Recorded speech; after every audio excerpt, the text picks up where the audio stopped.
একজন প্রশ্ন করেছেন যে রাস্তায় রাস্তায় এখন ইসলামিক ক্যালিগ্রাফি করা হচ্ছে, এটা কি ঠিক হচ্ছে? ইসলামিক ক্যালিগ্রাফি এটা ইসলামের একটা সৌন্দর্য।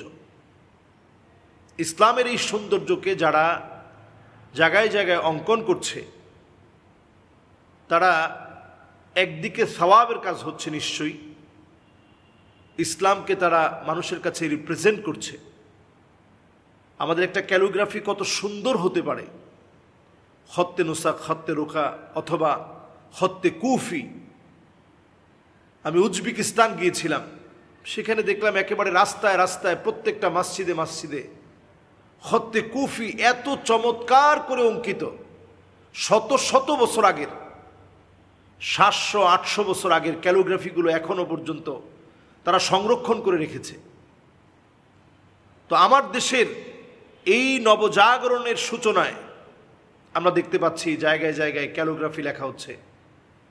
এক্ষেত্রে ছোট্ট একটা পরামর্শ হচ্ছে, আমরা কোরআনুল কারীমের আয়াতকে লিখব না। যেমন কোরআনুল কারীমের আয়াতকে আপনি লিখলেন, আয়াতে কারীমা লেখার পরে অনেকে না বুঝে অথবা অন্ধকারে কোনোভাবে যদি সেখানে কোরআনুল কারীমের সাথে অবমর্যাদা হয়,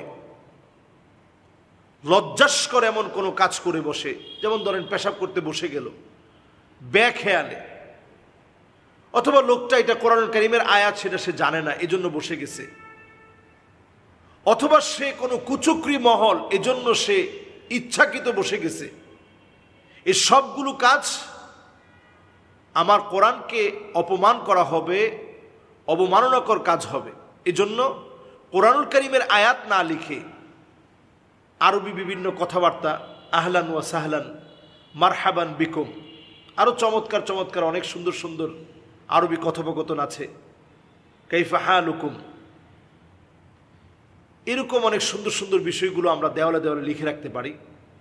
অথবা বাংলাদেশ, বাঞ্জালাদেশ, সুন্দর করে আমার দেশের নামটা বিলাদুনা বাঞ্জালাদেশ, সুন্দর করে বিলাদুনা বাংলাদেশ, এইভাবে করে সুন্দর করে আমাদের দেশের নামটা আমরা লিখে রাখতে পারি।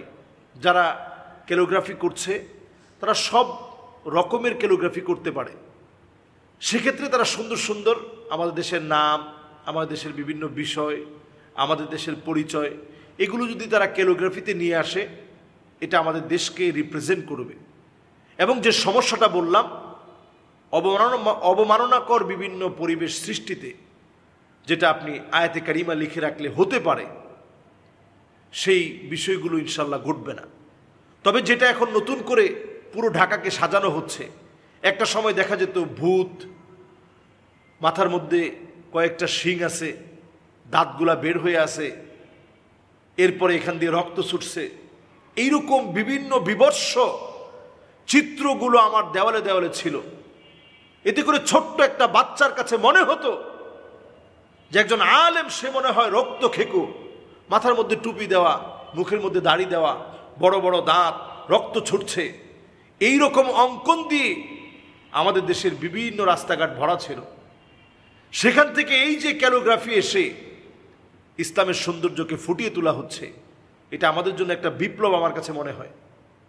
এজন্য আমরা এই কাজটাকে যারা করছে তাদেরকে পরামর্শ রাখছি, তারা যেন সুন্দরভাবে ইসলামী কথোপকথনগুলো, আরবি বিভিন্ন কথোপকথন, আমাদের দেশের বিভিন্ন তথ্যাদি, এগুলো আরবিতে সুন্দর করে ক্যালিগ্রাফি করে সাজিয়ে রাখবে। এটাতে আমাদের ইসলামের সৌন্দর্য প্রকাশিত হবে ইনশাআল্লাহ। আসসালামু আলাইকুম ওয়া রাহমাতুল্লাহি ওয়া বারাকাতুহু।